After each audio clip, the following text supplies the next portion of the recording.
We've been very fortunate for the last several years to have abundant liquidity in the market.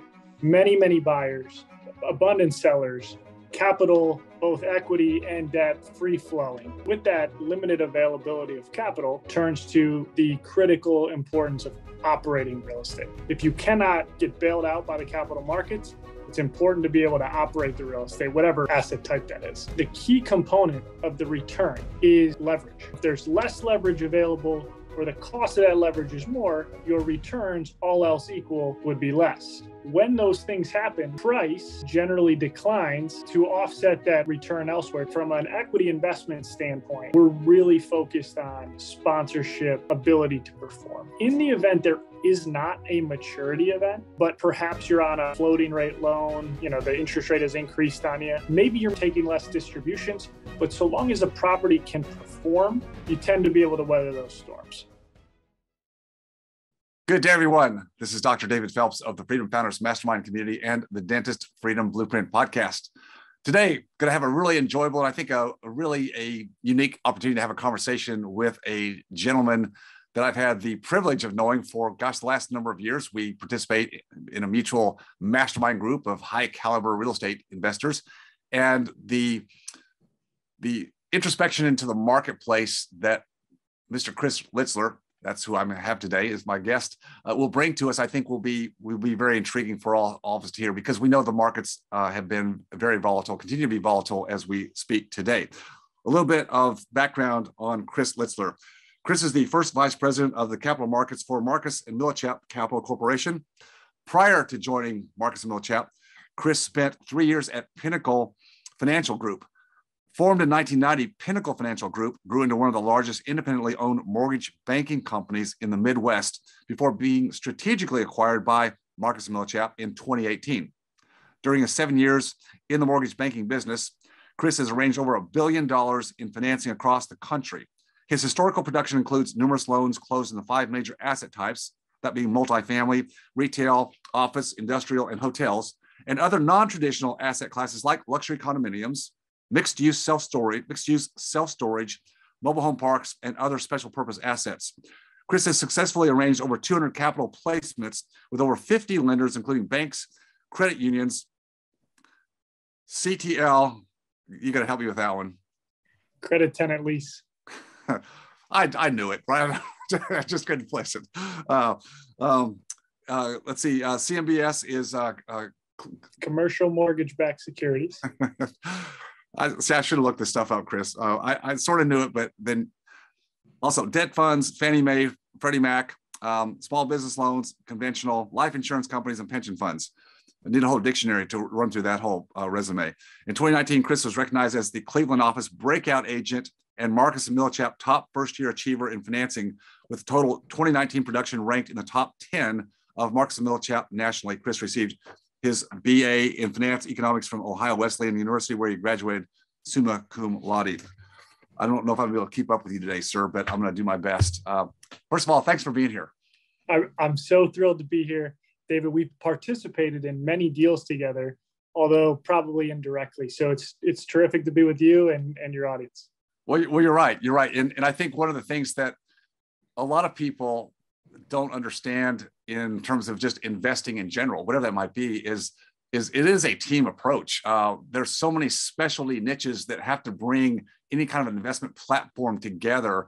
And, passive investors, if they're connected well, don't see all that. It's just, you kind of develop some trust, and someone who's kind of leading the forefront of, here's a great syndication. Here's a fund that has, as long as everything goes well, then that's about all you see. But underneath all of that, what happens behind the scenes to put this together is a tremendous amount of work and effort by you and other people.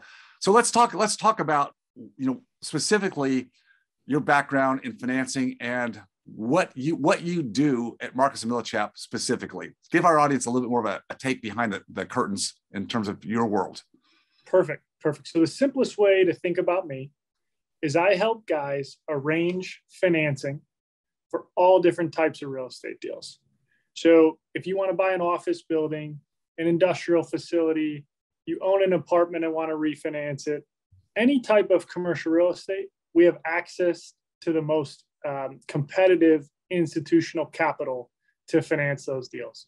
So depending on anybody's investment objectives, we may match you up with a bank, a credit union, a life insurance company, Wall Street money, government agencies, right? So depending on the property type, the investor's goals and objectives, we're just here to match them up with the most competitive institutional capital. And Chris, how important is credit in the overall marketplace? Credit. So there's credit in of the sponsorship or credit worthiness of the real estate deal. I guess I could answer both. Yeah, well, let's talk credit worthiness of the sponsor. Let's talk about later, because that's obviously a viable part. But I think I'm just saying, credit in general, like open credit markets, liquidity in the marketplace, versus when we're going through some juxtapositions right now, which I want to get to. I want to kind of hear what you're seeing, but how important, just in general, just for our audience, is credit that makes the kind of the world go around. Sure. So I think we've been very fortunate for the last several years to have abundant liquidity in the market. Many buyers, abundant sellers, capital, both equity and debt, free flowing, right? So we've been fortunate. That has tightened up significantly over the last several months. So that with that limited availability of capital turns to the critical importance of operating real estate, right? So if you cannot, get bailed out by the capital markets, it's important to be able to operate the real estate, whatever, asset type that is. And is there, in your experience, is there a point in time, any particular time, whether it's been the last few years or even previously, 2008 downturn, is there a point in time when you've seen or you believe with your experience that the credit markets, because of the fiscal and monetary policies of the Fed and Congress, does that abundance or lack thereof distort the markets any? Definitely. So think of it this way: the key component of the return is leverage, right? So if you assume somewhere between 60 and 80% leverage, the cost of that leverage drastically impacts the returns, right? So if there's less leverage available or the cost of that leverage is more, right, your returns, all else equal, would be less, right? So having said that, when those things happen, price generally declines to offset that return elsewhere, to keep the same return. So absolutely, less leverage, higher interest rate, going to lead to lower prices, all things equal, to help balance out the returns. So it's kind of like a pendulum balance. Easy access, high liquidity, low, cheap money interest rates, that being the case, allows for a lot of fluidity, allows for entrepreneurs, investors, sponsors to buy capital assets, and that fluidity, keeps things ratcheting up. In other words, can even push things up into, maybe we might call sometimes some places, some asset classes in a bubble. Yeah, that's exactly right. Easy access to capital, a lot of it very cheap, creates an increase in asset prices, right? And as long as that environment maintains, it just kind of keeps rolling, right? It rolls, and the money keeps turning, and people buy and sell and harvest equity and capital gains, and then do it again, and then do it again. And we've seen in the last 10 years, but like a lot in the last 2 or 3 years, we've seen the push in prices because of this, and margins become tighter. And now we've got the Federal Reserve for the first time in 40 years having a kind of a self-imposed mandate, I guess you would say, to try to take inflation, which has reared its ugly head in this last year, and try to push it back down. First time they've had to go after it in over 40 years, when 1980, I think, was the high point. I know you studied all this, and I lived through it. I didn't study it. I just lived through it. I've got a few years on you, but I was there. I was there. I was living when Paul Volcker was given the mandate to beat down inflation, and beat it down. He did, but he took the Fed funds rate up to like 20% and put us into back-to-back recessions in 1980 and 81 to get that done. So not a fun time, and a lot of volatility. And then since that time, we kind of ran 40 years up until the pandemic, where the Fed was trying to get inflation a little bit higher, like a 2% focus point. They just couldn't get it. And all of a sudden, bam, it took off. We could go into a lot of the reasons why, and I know you know what all those are, but I don't know if that's that prudent for our audience. Maybe we just want to talk about kind of, as you said a minute ago, significant tightening of the credit markets, because that's what we have to look at. That's what we deal with, whether we're in our businesses or if we're even home buyers, owner occupants. Do you sell? Do you move? How's that look? Or investors, which is a lot of the people audience today is I want to make investments. And give us some of, as things tighten up, and as you said, as it tightens up, interest rates go up, credit and liquidity start to tighten, prices come down. So what we're seeing right now, the bubble, the deflationary forces that are in play. How much could you quantify that for us a little bit in some form or fashion? I know real estate is very localized and asset classes are differentiate, but some way to quantify a little bit what you're saying. Sure. So I think let's go high level. If you think about core real estate, so institutional quality real estate in good markets, right? These things are priced based on some sort of cap rate, right? So over a long period of time, core real estate cap rates are about a 200 basis point spread over the 10-year U.S. Treasury. The 10-year U.S. Treasury is a really good benchmark on, what assets are going to trade for. 10-year Treasury today is just at 4%. Right. Last week, it was at 4.30, right? But at the start of the year, it's at 150. Right. So you've seen a huge run up in long-term U.S. Treasury yields. So when that happens, the math says that cap rates need to expand, right? So if you just take high-level 10-year U.S. Treasury plus a 200 basis point spread, for a loan coupon, that takes your 10-year fixed rate loan to about 6% today versus 3% last year, right?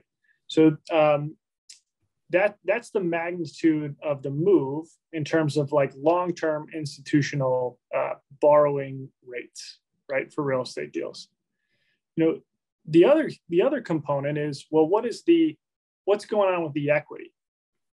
Well, if the first component is debt and the second component is equity, and the equity says, I can put my money in a 6-month treasury or a 2-year treasury at 4.5%, you need to offer me a very compelling reason to move this money. There is so much doom and gloom out there, so much uncertainty with what's going on. It's very difficult to convince somebody to get off the sidelines, right? So you have cap rates, so you have borrowing costs increasing. You have a little bit more, I would say, skeptical equity, and all of that combined leads to far less transactions. You couple that with sellers who heard 12 months ago that their property was worth X. 12 months later, the brokers are telling them, sorry, it's worth 20% less than that. They're not motivated to sell. So even with the capital that would get deployed into these deals, there's such a big spread between the bid and the ask that it's really slowing down transactions, except for in a scenario where there's a looming maturity, right? So any of the sales that had been happening over the last 12 months because buyers and sellers could make a deal, that's really slowing to only the time when someone needs to transact. I don't know if that answered your question, but that's kind of what we're seeing. No, that was very insightful. So let's pick up with what you just said in terms of those that have to sell is because they have an incoming maturity. Which what you mean by that is the debt, the financing that was utilized to acquire and hold a certain property or a certain asset. The maturity means the loan's coming due. The loan maturity date is coming due, and they have to either sell the asset or potentially refinance. But again, what's the problem there? As you said, they had rates, down around 3%, and now they're refinancing at, 6+. What kind of friction are you seeing, and who typically gets in trouble? I mean, what kind of structural financing problems create situations where somebody has to sell and liquidate an otherwise good asset? I mean, structurally good asset, but the financing wasn't so good because they're up against a rock and a hard place. Kind of give us some insights of what you're seeing there. Sure. So I think it's important to think back to, when do folks get in trouble? The trouble comes in when someone is forced to do something at a time in which they otherwise wouldn't have. So in real estate, that tends to be a couple of situations. I'll speak about multi-tenant real estate as opposed to single tenant, because single tenant gets a little bit tricky. But in multi-tenant real estate, that's when there is a maturity event. So to your point, that is a point in time where a loan needs to be repaid without any extension options. Okay, so that's one option. The second option is if the equity is requiring some form of repayment, right? So we bought this property. We told the investors they were going to get out in 3 years. Maybe we put that in the private placement memorandum. Even though we don't necessarily have a maturity event, the equity is screaming to be paid off, right? So those are the two kind of components that could lead to someone having to transact when they may otherwise not like to. So let's hypothetically say that situation is happening today. So you come into that maturity event or the equity needing to be repaid, and you want to refinance your project. Well, in today's world, with a 6% plus interest rate, you just can't get the leverage that you would have gotten 12 months ago. In general, these loans are constrained by debt service coverage. So a higher interest rate with the same net operating income leads to less loan proceeds. So what happens if you try to refinance? The loan that you can qualify for doesn't satisfy your obligation, whether that's to pay off the equity or to refinance the outstanding loan balance. Well, your second option would be a sale. The challenge with a sale is, all else equal, not the best time to sell a property, right? So you could sell it. There is enough liquidity in the market today where sales are happening, but when you're up against a maturity, you need something to happen quickly. That's probably not going to be the best maximum price you could have gotten, in the foreseeable future. So those are the scenarios where somebody needs to transact. Yeah, perfect. Let's talk a little bit about sponsor, operator experience, track record, which I know is something, and we mentioned a little bit, credit worthiness. So that goes into some of your underwriting there, of course, but also what kind of underwriting changes with constraints in the marketplace now, with what you just demarcated as some of the challenges with the cost of capital today. What kind of underwriting changes are you, in general, making? Are you looking harder at the creditworthiness, track record, certainly asset class, geography? What's gaining more of your attention as an underwriter today than was 9 months ago? Sure. I'll answer it a few different ways. So from a debt perspective, the lender is looking for a couple of things. One is just financial strength, right? Do you have sufficient net worth, sufficient liquidity, where if this thing kind of got a little sideways, that you could carry the ship, right? So that's the first piece. The second piece is experience, right? If 12 months ago, I probably could have gotten a guy that, is really not overly experienced, but wants to do his first couple of deals, that probably got done. Today, that's probably not happening, right? A little bit more selective on experience, even though this guy's strong, right? The experience is a key component. So that's on the debt side. We're looking at those two components. From an underwriting standpoint, I think we're scrutinizing rent growth a little bit more, right? Because if you're paying a purchase price that otherwise doesn't cash flow great, but is expected to increase in value due to rent growth or through renovating units or improving, or leasing up vacant space in an office building, something, we're scrutinizing the rents because, it's gotten to a point where rent growth has been going so hot, so heavy. Right. How much more of this 7% rent growth can you really see? So we're taking a look at that. So that's on the debt side. From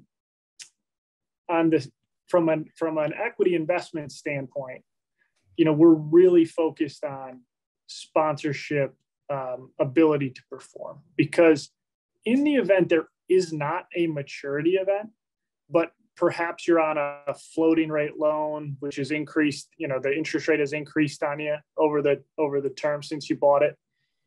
Maybe you're taking less distributions, but so long as a property can perform, you tend to be able to weather those storms. So sponsorship experience, ability to execute, that's critically important today.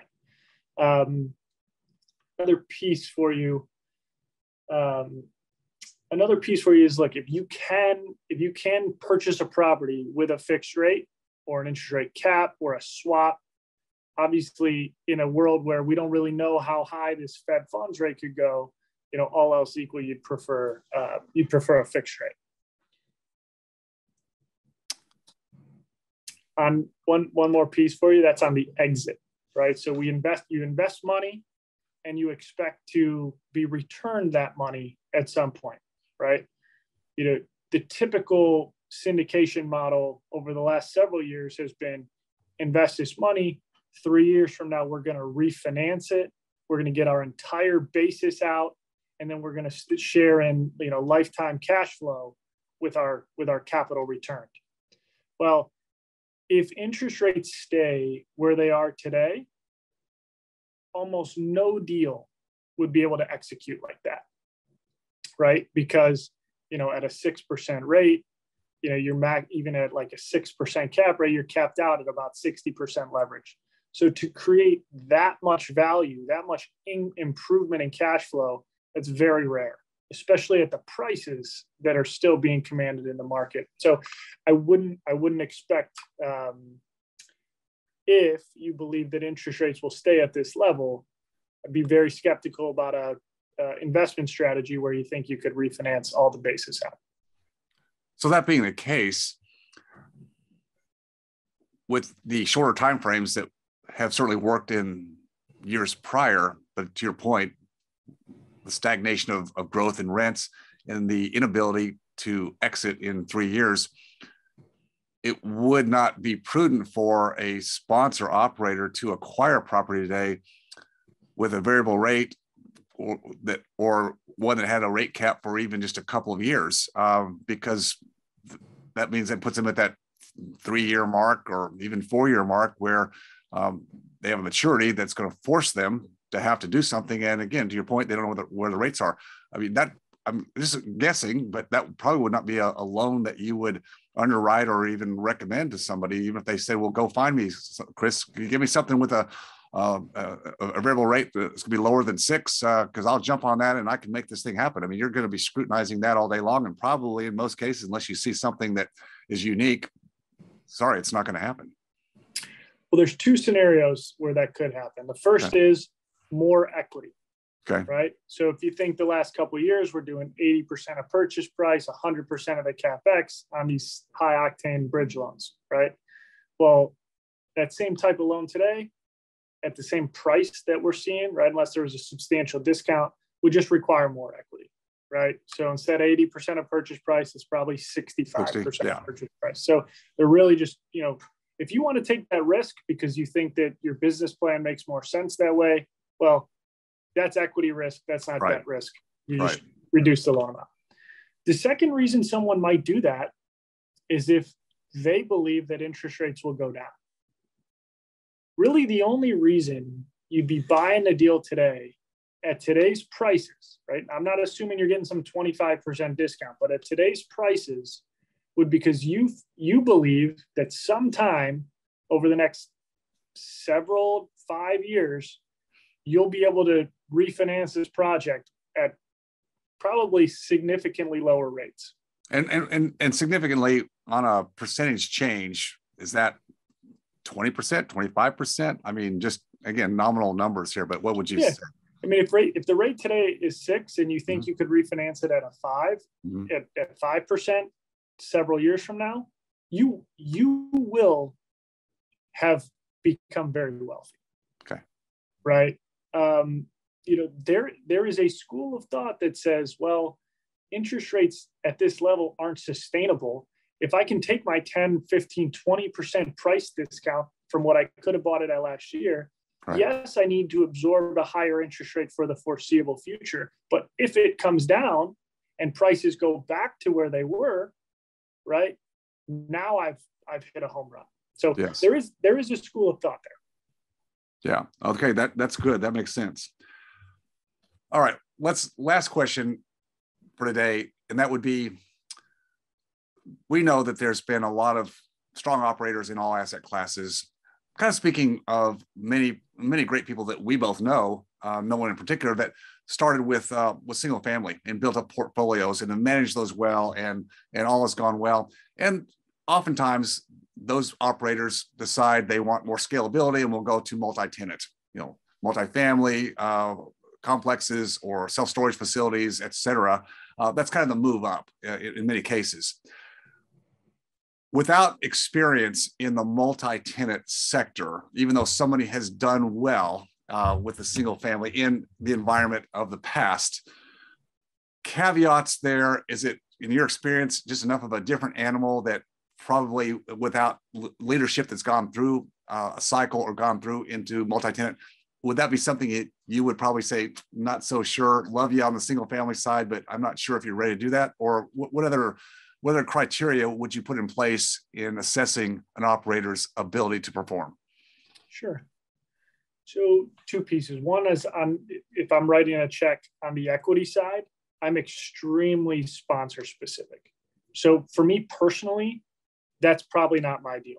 Could be the greatest deal ever, could be a great location, could be all the things, right? But I'm sponsor first. And David, I know you are too. Yeah. So that's but maybe they're using all their own money, right? Or maybe something. So that's just me personally on the equity side. On the debt side, I think there's several ways around that. The first is de-risk the deal through more equity in, right? Standard loan today, 70-75% of total project costs. With a little bit less experience, come in at 55-65% leverage, and that's a way to mitigate that risk. The second and most standard way to go about that is, David, Chris, I found a great deal. I'm not probably the only horse that could do this deal. Do you have a friend, buddy, colleague, that might be interested in this deal, and we team up? So typical solution for that is co-sponsorship. Very good. Chris, can I ask a couple of questions for you? Absolutely. Tell me what you're seeing. What are you hearing from the group about, people sitting on the sidelines, people antsy to deploy capital? How's everybody's, the space that I'm not in a bunch of is like these operating businesses. How's everyone's practice doing? Yeah. What are you hearing? Yeah, no, that's great. That's why I love to trade information from 2 different angles, different sides. It's very opportunistic. Yeah, in the medical healthcare professions, particularly in dentistry, which is a lot of our tribe and community, but even branching out into healthcare, still a very strong demand, as I think there will always be in healthcare. But like any business, you have to run it well. If you're a solo or a private practice owner, which there are still many of those in dentistry, not so much in medicine anymore because it's all consolidated.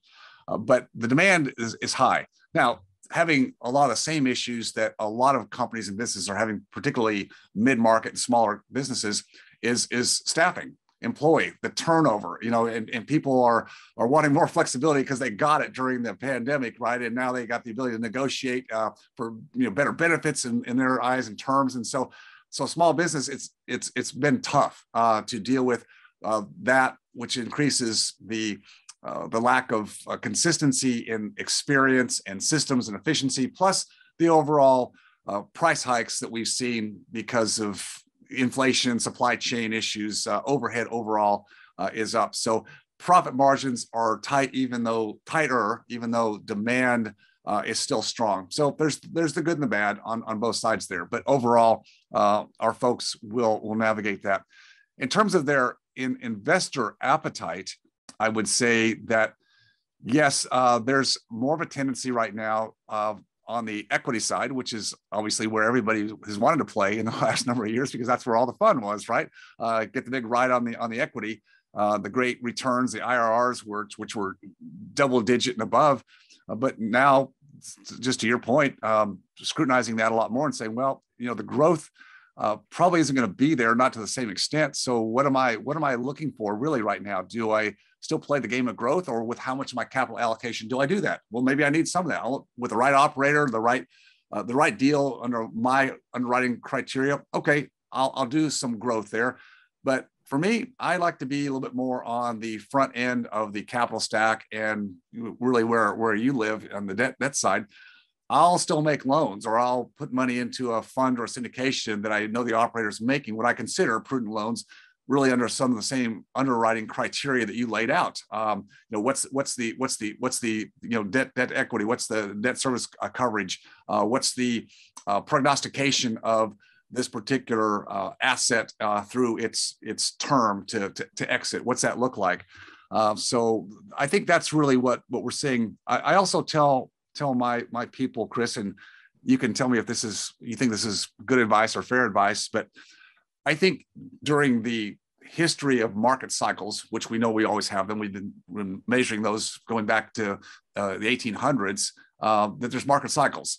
And there's a time in the market cycle where, I don't want to use the word be greedy, but people have been kind of greedy, not in a bad way, the last number of years, and because it's been there. The market has provided the opportunity. But there's times in the market cycle, which I think we're in that right now, where it's probably good to temper that enthusiasm for chasing yield. And maybe more of the Warren Buffett, let's preserve capital, reduce our chase for that yield, take maybe more nominal return, but preserve the capital and wait a little bit, be patient for when we see the clearing on the other side, whatever that may mean, different metrics there to measure, when it's like, okay, now it's time to go back in and we can be start to become a little bit more aggressive on the equity side. So that's in a nutshell, kind of what I look at. Yeah, what I think I'm hearing, and I think I agree with all of it, is we can invest some capital on the equity side for some growth deals, but we're going to be more picky. We want better markets. We want better sponsorship. We want better, we want a little bit less leverage, right? We want these things to be a little bit safer. So that's on the equity side. The other thing that I'm hearing you say, which I agree with, is I want a little bit more safe position in the security, maybe a first mortgage. Yes. Right. Or maybe treat it as, I get paid first before a pari passu split, something like that. And I bet that's probably good sponsorships, lower leverage, better markets, right? So the consistency that we're seeing, and I think you're hitting on, is a flight to quality, right? Yes. It's preserve capital, the right deals, the right sponsorships, lower leverage, maybe a little bit less nominal return to your point, but safer deals. That's in a nutshell. That's pretty well where I stand. And I've got a few years in the cycles to kind of merit where I didn't always do that, and didn't pay a huge price because I was still always relatively conservative. But I think with time and age and maturity comes some wisdom. Hopefully we use that, and also just the network and connections to other people who have the pulse on the market. That's why I'm having the conversation with you today. You've got a pulse on the market, that I sort of have at a higher level, but you're in the mix of it, and that's what I think we all need to become more astute investors. It's not so much what you know personally, which there's importance there in your own personal experience, but who because you do the same thing. I mean, you get referrals from people that you know are probably likely to be better potential borrowers from the front end, and you're going to make those assessments based on your network, your experience. People know who you are, and therefore you can be more discerning in the amount of business and who you do business with. That's right. We have a diligence list that's tried and tested over decades of what information we want to gather to be able to make an informed decision. So, but you're exactly right. So we'd love to be as always, call anytime, and I'll do the same. But it's great to catch up with you and hear what you guys got going on. And you're right, just more information is always better, and we appreciate you like always. Oh, likewise.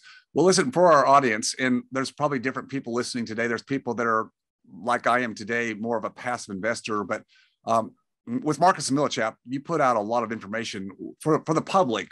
They're just interested in the markets, economics, what's happening there. Where would people go if they just want to get some current information, data points? Chris? So we have a full research staff in our headquarters in Calabasas. John Chang runs that group, and he puts out daily, sometimes many times a day, pieces. So if you go to our marcusmillichap.com, click the research tab, you can sign up for all of those research blasts. They put out a ton of data, probably more so than anyone else in the industry. So I'd highly recommend the listeners check that out. And then for some that are more active on the side of acquisition and investment, is there a contact for you if someone had the desire and opportunity to connect with you on that basis?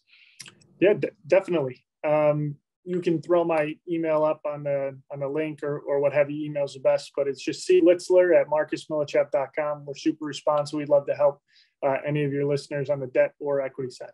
Great. Well, I will put both links into the posting so that people have that.